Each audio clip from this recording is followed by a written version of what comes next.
Good evening. It's always fun for me to be here. I enjoy lecturing, enjoy the energy that you all bring and the desire to learn. We're going to talk about a topic tonight that is perhaps the most important topic, that of carbohydrate ingestion, sugar ingestion. You all remember 30, 40 years ago the big push, that fat-free push years ago. It's because of all the bad things that they were saying about saturated fats, cholesterol, and we've since in the last 30 years lived with that philosophy. Of course, once you start eliminating fat, then you start adding carbohydrates.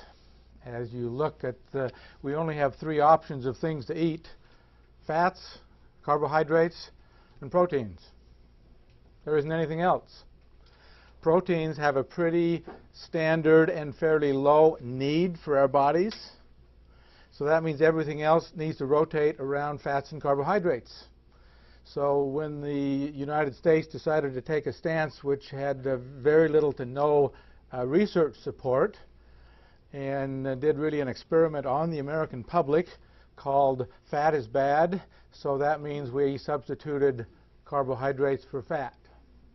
And what's happened in the last 30 years as far as weight and health in the American people?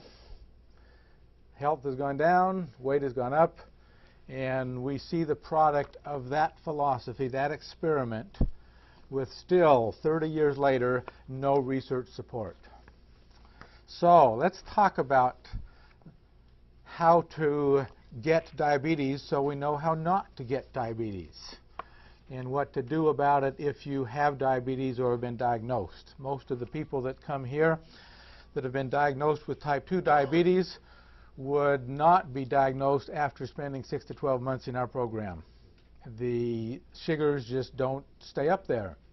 Unfortunately, as most of you know, once you've been diagnosed with a condition, a chronic condition, you cannot get rid of that condition. Your insurance company will maintain that forever. But what we're going to talk about tonight is how to avoid getting there, and if you're there, then from a health standpoint, let's get rid of it. First of all, we're going to talk about how we digest food, because that's an important part of this whole process. We'll do it quickly and then move into what happens with sugar intake, what happens with real food intake. So, we take in food. The first place is the mouth. It really just has two things that it does. It chews the food, and if you don't chew the food, then some of the food's just going to go right on through. It's real tough for the pancreatic enzymes and the gastric acid to dissolve that carrot.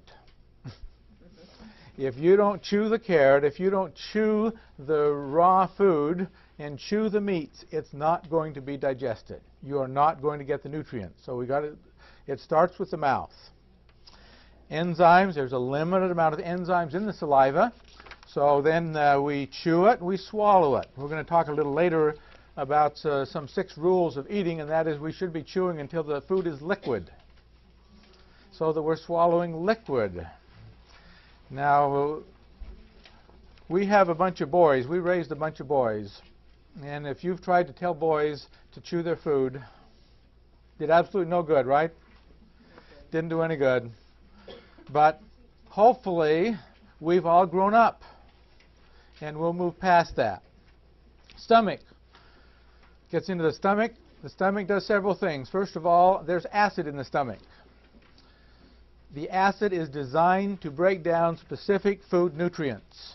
So what happens when we take our Prilosec and our Acifex and we reduce the acid that's in the stomach?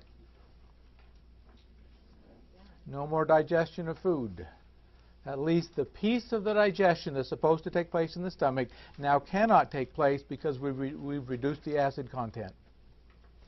What happens in the stomach is it's a muscle. It just sits there and churns the food. The food has to become a certain amount of liquid and a certain pH, a certain amount of acidity, before the stomach will release it. Let's see, liquid, that's everything in the stomach. It releases it out of valve, and at the very beginning part of the small intestine, there's a little tiny tube that's coming from two organs. One's the bile coming from the gallbladder, and the other is the pancreatic enzymes coming from the pancreas. Let's talk about the gallbladder. The liver forms bile. Bile is a substance that surrounds the fat molecules that we eat, because fat molecules cannot penetrate a water barrier. The intestinal tract has a water barrier. Part of it's fat, part of it's water. The fat cannot penetrate the water piece of it. So if we don't have something that surrounds it that permits the fat to break into past the wall of the small intestine, then it will not get in there. And that's what the bile does. The liver makes it. It secretes it into the gallbladder. The gallbladder stores it. When we have a fatty meal, there's a signal that's sent to the brain that goes to the gallbladder to constrict that gallbladder so that the bile is now released so we can break down and absorb the fat. So, what happens when we don't have a gallbladder? Now we no longer have the advantage of that bile there. It a little bit leaks out, a little bit drips out of the liver. But we don't have the bile that we really need.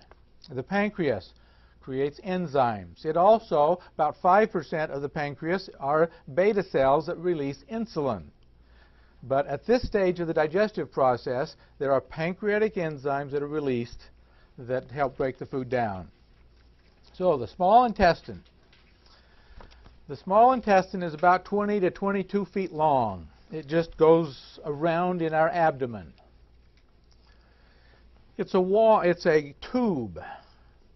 The tube wall has what we call microvilli. These are little indentations and outpouchings of the wall. So we have a greater surface area than just a tube that's 22 feet long.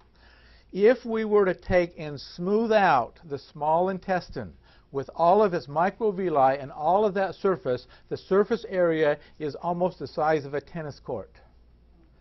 That's how much absorptive surface we have. And there's little tiny enzymes that are now to break down the last stage of digestion of the fats, the carbohydrates, and the proteins. That's the purpose of the small intestinal tract. And so absorption now takes place.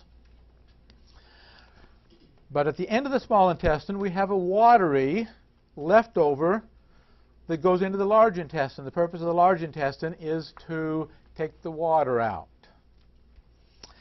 There's a limited amount of absorption of vitamins, and then the large intestine, of course, eliminates the waste. That's how we digest food. All that in about 7 minutes.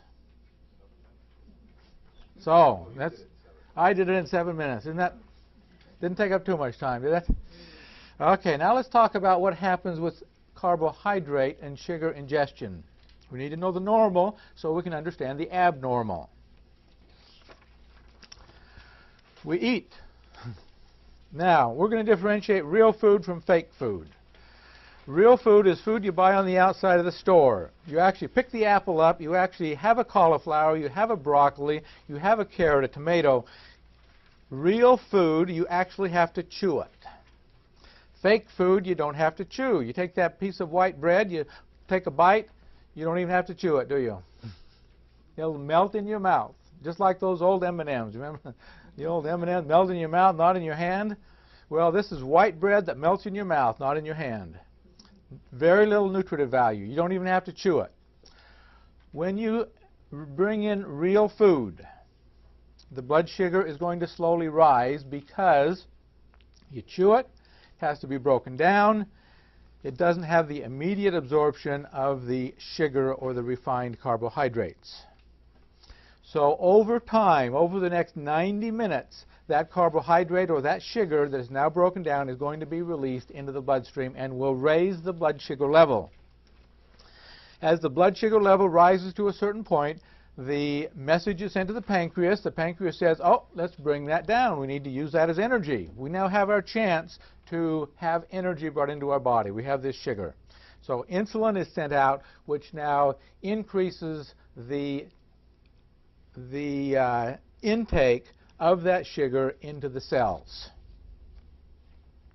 Receptors to the transport into the cell. On the average, about 50% of glucose is burned as energy right then and there. 10% stored as glycogen. Glycogen is nothing but a bunch of sugar molecules hooked together. The glycogen molecules are in two places in the body. The major amount is in the muscles, because when we start exercising, when we do that long walk, when we were young and we used to actually run, we needed lots of energy, and there was not enough energy, not enough glucose to maintain that energy in the bloodstream. And so the muscle released the glycogen. Little pieces just kept throwing that glucose out as fast as the muscle needed it. Then about 40% is stored as triglycerides. This is our long-term storage plan. If the glycogen is used up, now the body has another source called triglycerides that it can break that down and create energy. Now, that is how the normal, real food carbohydrate physiology takes place. Now let's talk about refined carbohydrates. Refined carbohydrates is when you take out all the fiber. Sugar is usually added to it because processed food, the processed food industry likes to sell things. They know how to sell things. They know how to get people to buy more. That is, put sugar in it. So everything that's in a can or a box has added sugar, has refined carbohydrates.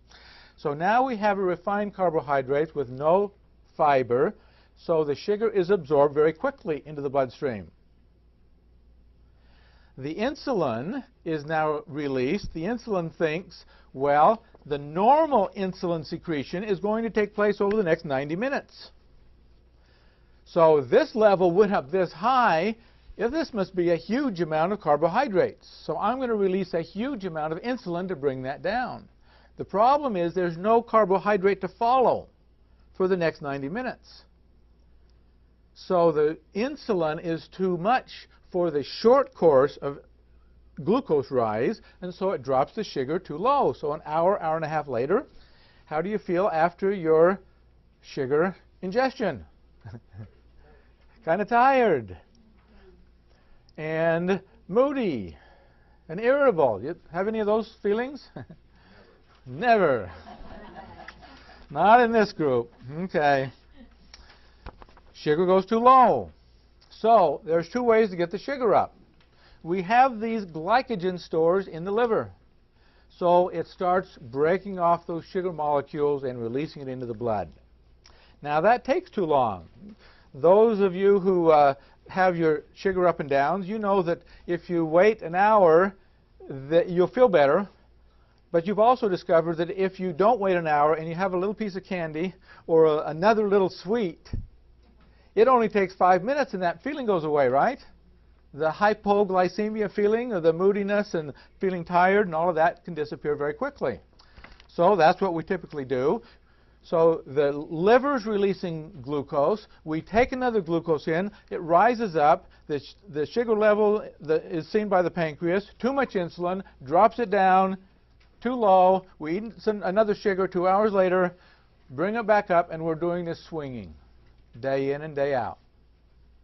Once we do that for long enough, and that'll take years, but we do that long enough, and the actual insulin receptors on the cell membrane will start to disappear. They're starting to rebel.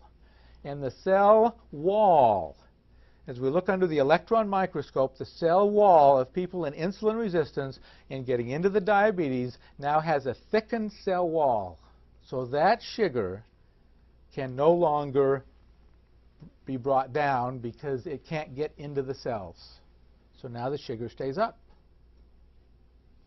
And the pancreas sees the elevated sugar, keeps producing more insulin. The insulin does not take it into the cell. So now we have a high sugar level.